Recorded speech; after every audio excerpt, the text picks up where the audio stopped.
Bonsoir chers tous, bienvenue sur la chaîne Michoubet 225. La Côte d'Ivoire est le premier pays africain détenteur de la dette du Burkina Faso. Vous aurez toutes les explications dans cet audio. S'il vous plaît, écoutez jusqu'à la fin pour mieux comprendre pourquoi est-ce que la Côte d'Ivoire est le premier pays qui donne du crédit au Burkina Faso. Suivez jusqu'à la fin et on revient pour décrypter tout ceci. Bonne écoute. La Côte d'Ivoire, premier pays africain détenteur de la dette du Burkina Faso.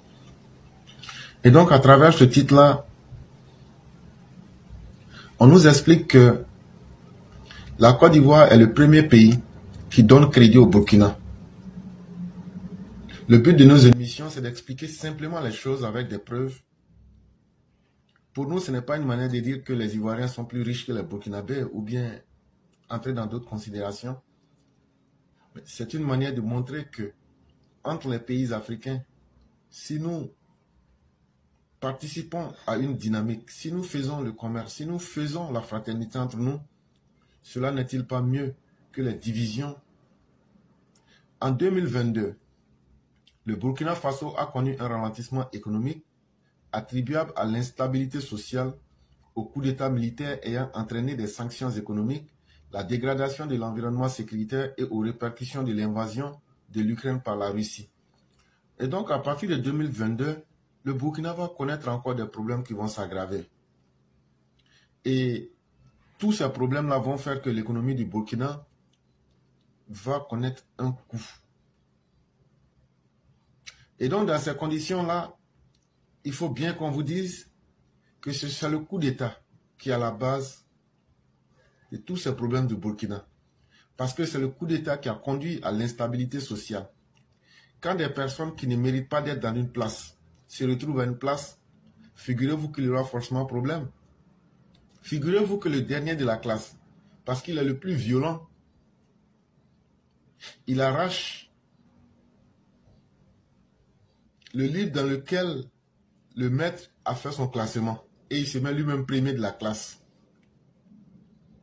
Et ce vaurien-là, ça ne change en rien le fait qu'il demeure un vaurien. Et donc, ça va créer forcément un désordre.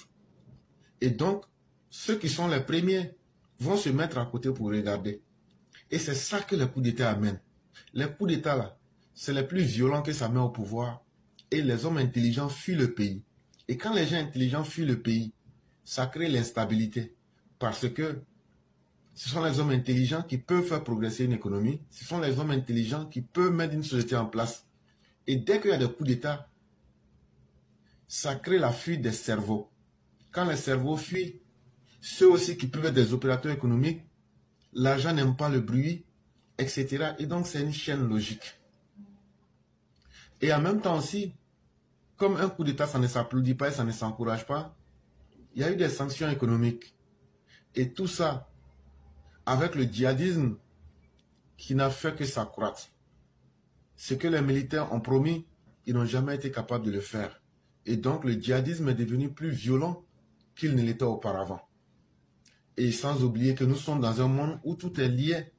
La crise, la guerre aujourd'hui qui est entre l'Ukraine et la Russie est venue encore aggraver encore plus cette situation. Pour faire face aux défis sécuritaires et humains, les dépenses publiques ont augmenté passant de 25,6% du PIB en 2021 à 26,1% en 2022. Par conséquent, le déficit budgétaire s'est creusé, atteignant 8,5% du PIB en 2022 contre 6,3% du PIB en 2021. Au regard de l'accroissement des engagements publics, le gouvernement a donc eu recours à la dette publique pour faire face à ses obligations. Et donc, avec tout ce que je venais de vous dire, quand vous prenez le PIB d'un pays, ça veut dire c'est l'ensemble des richesses d'un pays qui a été créé en une année et que vous divisez ça par tête d'habitants, vous trouvez la moyenne. Mais figurez-vous que l'ensemble de la richesse produite par le Burkina Faso en 2021, qui connaissait déjà des problèmes parce que les dépenses publiques ont augmenté. Parce que le gouvernement a trouvé que les dépenses publiques ont augmenté. En 2021, ils étaient à 25,6%. En 2022, ils sont passés à 26,1%. Et donc, puisque les dépenses publiques ont augmenté, ils étaient obligés de prendre des crédits pour pouvoir s'occuper des problèmes du Burkina. Qu'est-ce que cela a provoqué?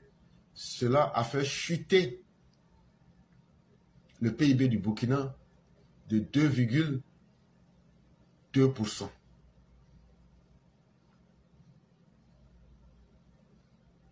Et c'est dangereux. Ça veut dire que la population est devenue beaucoup plus pauvre qu'auparavant. Et c'est une situation qui va continuer.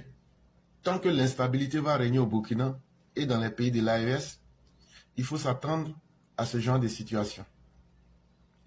Ainsi, selon les documents officiels consultés par Sika Finance, Ouagadougou affichait une dette nominale de 6 737,21 milliards de francs CFA à la fin décembre 2022 contre 5 986,18 milliards fin décembre 2021, soit une augmentation de 12,5%. Cet engagement est composé à 45% des dettes extérieures et à 55% des dettes intérieures. À ce niveau d'engagement représente environ 59,3% des richesses du pays. Et donc, quand tu prends l'ensemble même des richesses du Burkina, le Burkina s'est fortement endetté. Et la dette du Burkina ne fait que continuer de s'augmenter. Entre 2022 et 2021, on est passé à une augmentation de 12,5% de la dette du Burkina. Et cette dette-là, elle se divise en deux catégories. Il y a la dette extérieure, c'est-à-dire ce que l'État burkinabé prend comme crédit à l'extérieur du Burkina. Mais il y a aussi la dette intérieure, la dette extérieure de 45% et la dette intérieure, ça veut dire les crédits que le Burkina prend avec ses fournisseurs en interne du Burkina, cela représente 55%. Et quand on met toutes ces dettes ensemble, ça représente 69,3% de toute la richesse du pays. Ça veut dire que le Burkina aujourd'hui est endetté à plus de 59,3% de la richesse totale de ce pays-là.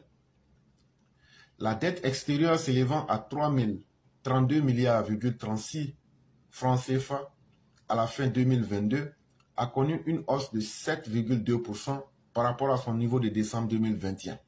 Cette augmentation pourrait s'expliquer en partie par la variation des taux de l'échange. Et donc, l'une des raisons aussi qui fait que la dette extérieure, ça veut dire les crédits que le Burkina prend en dehors du Burkina a augmenté, c'est aussi la variation des taux d'échange. Ça veut dire la variation des coûts, soit des matières premières, etc. Une fois que ces éléments-là changent, ça peut avoir forcément, par exemple, si vous avez, c'est un exemple comme ça que je prends, si le Burkina vend, par exemple, de l'or et que le coût de l'or baisse, par exemple, forcément, ça aura un coût sur les revenus et donc ça va jouer forcément sur les dettes qui ont été accumulées et donc ça crée un trou. L'encours à la dette extérieure se compose ainsi. 89,5% envers les organismes multilatéraux, 8,7% envers les créanciers bilatéraux et 1,8% envers les banques commerciales selon les chiffres officiels du pays. Selon les données de la Banque mondiale, l'encours de la dette envers la Côte d'Ivoire représentait 1% de la dette extérieure, soit 30,33 milliards de francs CFA en 2022 et fait de la Côte d'Ivoire le premier pays africain qui prête le plus au Burkina Faso. Il est à noter que l'encours à la fin 2022 des IDE en provenance de la Côte d'Ivoire se chiffrait à 135,81 milliards de CFA, faisant également du pays l'un des principaux investisseurs à l'étranger. C'est une information qui a été tirée de Sika Finance d'hier. Et donc à la fin, on nous explique que selon les documents officiels de la Banque mondiale, La Côte d'Ivoire est le premier pays africain qui donne du crédit au Burkina Faso. Et aussi, quand on prend de façon globale, la Côte d'Ivoire fait partie des pays africains qui investissent le plus à l'étranger. Et donc, les investissements de la Côte d'Ivoire à l'étranger se chiffraient à 135,81 milliards de francs CFA à la fin décembre 2022. Et donc, c'est en cela que je disais que plutôt que de chercher à créer les conditions du désordre, de la paix et de la division entre les peuples africains, nos pays africains gagneraient à développer le commerce, à développer la fraternité, plutôt que de semer la guerre. Mais c'est compréhensible dans le cas où le Burkina n'est pas dirigé par des gens responsables et des gens qui profitent dans le désordre. Et donc, ils ont tout intérêt à ce que la situation ne s'améliore pas. Mais cela ne changera pas parce que ça ne fera qu'aggraver beaucoup plus encore la situation des Burkinabés. Et plus le temps passera, et plus le problème sera encore plus grand, et le réveil sera très douloureux pour le peuple burkinabé, à qui nous demandons de se lever, de prendre conscience de sa situation. Aujourd'hui, c'est vrai qu'il y a beaucoup de difficultés, mais le jour où ces militaires ne seront plus là, les Burkinabés vont découvrir encore que le fossé et les dégâts qui ont été faits par ces personnes est inimaginable. Donc, mes chers, comme vous l'avez constaté dans cette vidéo, le monsieur a été vraiment très explicite sur le fait que la Côte d'Ivoire est le premier prêteur au Burkina Faso. Et nous savons tous que ça, c'est de ça qu'il s'agit. C'est ça qu'on appelle être un pays panafricain. Voilà, la Côte d'Ivoire ne tape pas sur tout le toit pour dire oui, j'ai prêté le crédit au Burkina Faso, tout et tout, non. La Côte d'Ivoire le fait en douce, la Côte d'Ivoire le fait dans le secret parce que nous sommes tous des pays africains, nous sommes des voisins.